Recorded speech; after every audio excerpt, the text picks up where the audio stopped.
President Obama returns to Capitol Hill today for the third and final time this week. It's the latest move of his so-called charm offensive that's trying to break the gridlock among lawmakers. Yesterday, the president met with House Republicans. He's trying to find a middle ground on striking a budget deal. The GOP has their version, which is very different from the budget plan offered by Democrats. Republican House Speaker John Boehner said the talks were productive, but he prefaced that by accusing the president of not even wanting to solve the nation's fiscal crisis. Republicans want a balance of the budget. The president doesn't. Republicans want to solve our long-term debt problem. The president doesn't. We want to unlock our energy resources to put more Americans back to work. The president doesn't. But having said that, today was a good start. And I hope that these kinds of discussions can continue. Even though we have very real differences, our job is to find common ground to do the work the American people sent us here to do. Joining us is Ginger Gibson, congressional reporter for Politico. Ginger, good morning. Good morning. So the president getting a bit of positive feedback, at least. Boehner, as you heard, called it a good start. Paul Ryan said the president did himself some good today. Other than, people liking him a little bit, what was the focus of the meeting today?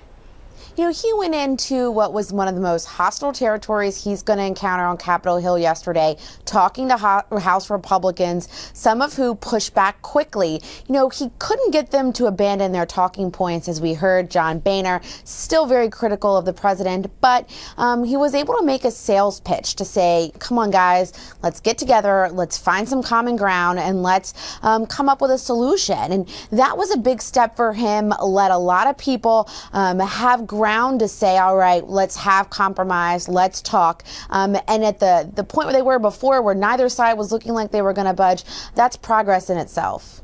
Yeah, I did sort of feel like there was something at least a little bit positive about the way Republicans responded to the latest meeting.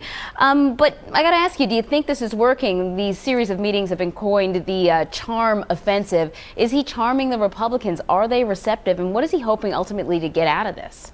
It's going to take a lot more than 4 lunches on Capitol Hill to get real progress on this issue.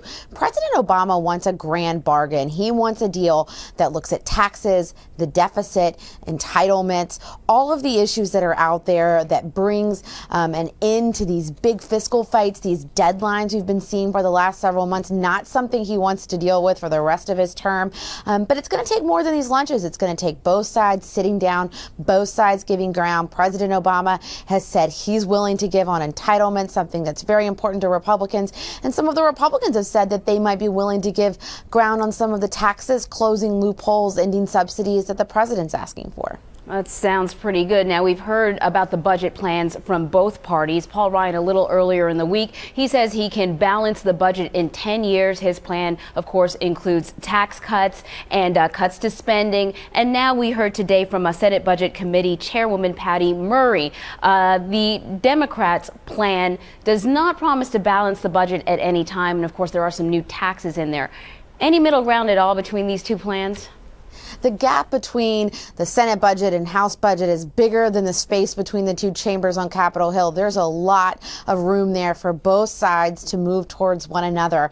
They are very different on taxes, on spending cuts, and they're going to have to find some ground. They've started the process. Republicans in the Senate pushing back against some of the lack of deficit reduction they see in the Senate Democrats' budget. House Democrats pushing back against Paul Ryan's budget, saying it cuts important programs. But they say they're going to go through regular process, pass the bills through both chambers, allow lots of amendments, and then try to sit down and hammer things out when they bring both chambers together for a conference.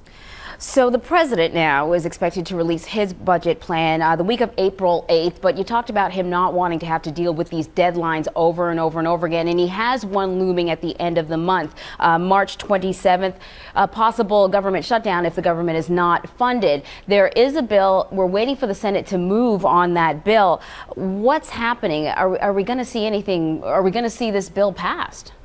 The Senate is expected to vote on the continuing resolution, the bill that's going to keep government funded after March 27th this week. They've started the process. They're debating. They're voting on amendments. Yesterday, they voted on 2.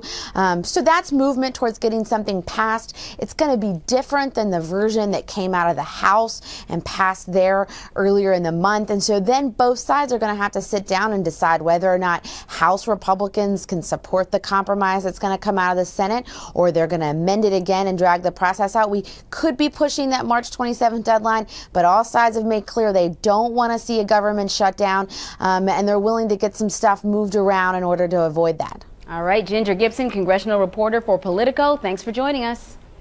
Thanks for having me.